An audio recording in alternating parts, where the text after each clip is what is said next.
Hello everyone and welcome to the New York Empoleon's Week 4 battle of the PBAL. It's actually the Teambuilder, not the battle, but we are here this week taking on Blazin' Squid, coach of the Toronto Totodile, and this is someone who's apparently said he has waited 2 years to actually get a battle with me. He said he's watched my content for a long time, which is super sweet, and I'm super excited about this. So this is going to be super fun. I'm actually more thrilled about this battle than ever before.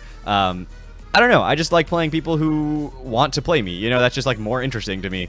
But of course, we are here to win, and we are going to do our best to make that happen. So I built this team to make sure that I give myself the best opportunity to do so.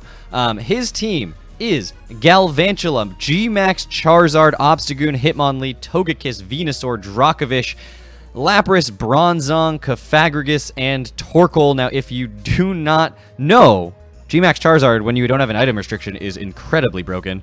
So that was something I was going to have to deal with. Of course, his speed tiers are pretty good, but only go up to 108. So we're leading off right here, as you guys can see, with the fastest thing on the field, Choice Scarfed Cinccino. That can come in after 1 max airstream, still outspeed the Charizard, of course, still outspeed the Galvantula after webs, for instance. So Choice Scarf was doing sort of double duty right now. Rock Blast, Hose, G-Max Charizard if he's offensive.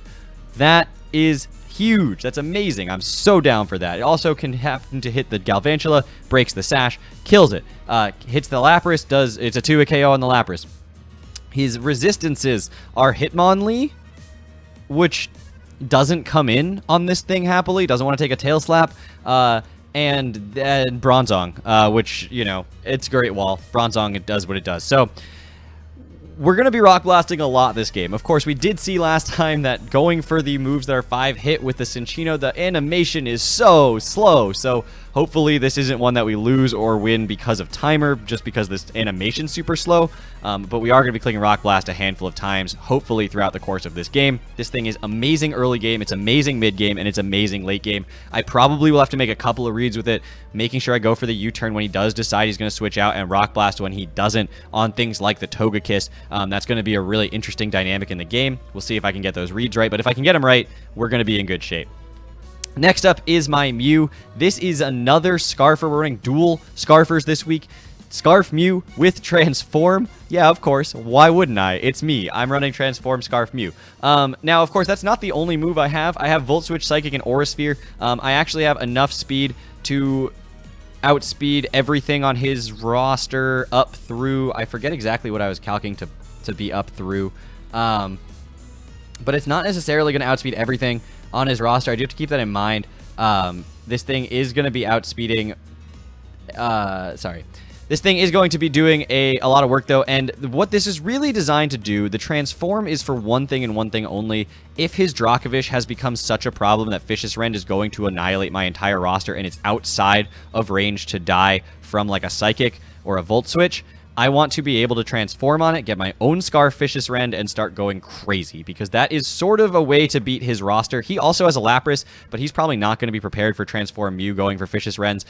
Of course, my own Lapras is going to be prepped, but you'll see that in a minute. But the Aura Sphere, great against his Obstagoon. Scarf Obstagoon does outspeed me, but Knockoff doesn't OHKO me, so I can go for an Aura Sphere on something like that. And Psychic is just super spammable against his roster for the most part. Volt Switch is free because he has no immunities to it, so I figured it's free to go for it, and we can just have it instead of the U-turn, which would be like forcing me to be mixed and be weird and whatever. So Volt Switch was just easy in this match. It also happens to hit a lot of his team really hard, things like the Togekiss that could switch into the Mew.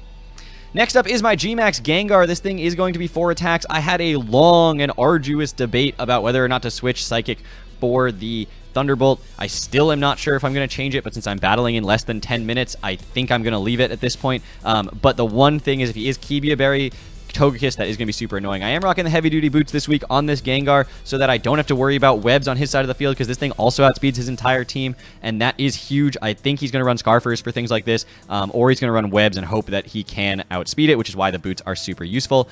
Getting a +1 off of Sludge Wave is huge. The thing the Thunderbolt would do is, if I was at +2, Thunderbolt can kill a G-Max Gengar from full, as well as hitting the Togekiss if it's got a Kibia Berry. So it's super tempting, and I don't really need the Psychic, because Sludge Wave into Sludge Wave or Max Ooze into Max Ooze can kill the Venusaur, which is really the one thing that was for. So it's super tempting. I might still switch it at this point, guys. If I switch it, I will tell you before we start the battle. But This is just a super useful set, super good, and it has a lot of utility and can be a cleaner in the end game as well. But I think it's actually something I want to use a little bit earlier in the game. It might go down. That's not the end of the world. That's why I'm not potentially going to switch it, because it is something that can be used early game and not have to worry about it. And Psychic Terrain helps me a little bit against things like the Hitmonlee trying to go for some sort of priority move.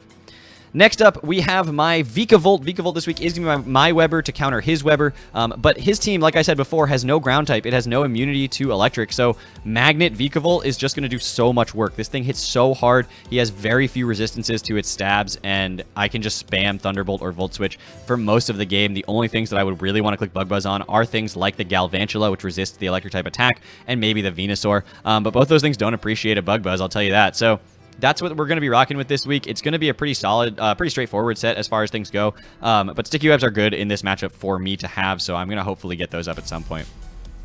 Next up, we have my Klefki. This is sort of a counter everything measure. It's sort of a bailout option if needed. Reflect is great to help stop things like the Dracovish getting out of hand, as well as the Thunder Wave to, again, stop things like the Dracovish, the Charizard from getting out of hand. I have to watch out for the Obstagoon, which hard walls the Thunder Wave, but I can set up the Reflect on the Obstagoon, which doesn't really touch me, and I do have the Dazzling Gleam to help deal with it if it stays in and tries to do some cheeky things. And I do have the Light Clay just for the Reflect. Defog's useful if he gets his webs up or starts hazard stacking with like Kofagrigus and Bronzong and Galvantula, and that's how he wants to play it. At least I have the option for Defog, although most of the time I'm probably not going to click it. If he's got his Gmax Charizard in, for instance, I may sack this thing just to get a Thunder Wave off on that. If I miss, that's just going to be horrible. But that may be an option if he's going really fast, and then I can bring my Cinccino in if he's got like 2 max Airstreams off or something, and he's going to outspeed it. Next up is, of course, the Lapras I mentioned before. It is Water Absorb because I have to be able to stop that Dracovish somehow. This thing hard stops it. If he's bulky enough to take 1 Freeze Dry, I have the Ice Shard to finish him off. Protect can stall out the Charizard's turns of Gmax. It can also try to figure out if a Choice Scarf Obstagoon, what it's going for, or a Choice Scarf Dracovish, what it's going for, things like that. Protect super useful for those particular reasons, and so I figured just good to have, just good to be able to use, see what he wants to do, maybe stall out a turn of Sun as well for the Torkoal and the Venusaur combo. So Protect just had a bunch of uses, and I figured it was just gonna be good to have, and so I decided to run it. Nothing else about this set is any sort of interesting at all. And finally, that's it. We go back around to my Cinccino. I've never done that before. I never actually miscounted. So thank you all so much for watching. I will see you guys all back here tomorrow with that battle that I'm literally about to have in 2 minutes. I will see you guys then. Take care, everybody.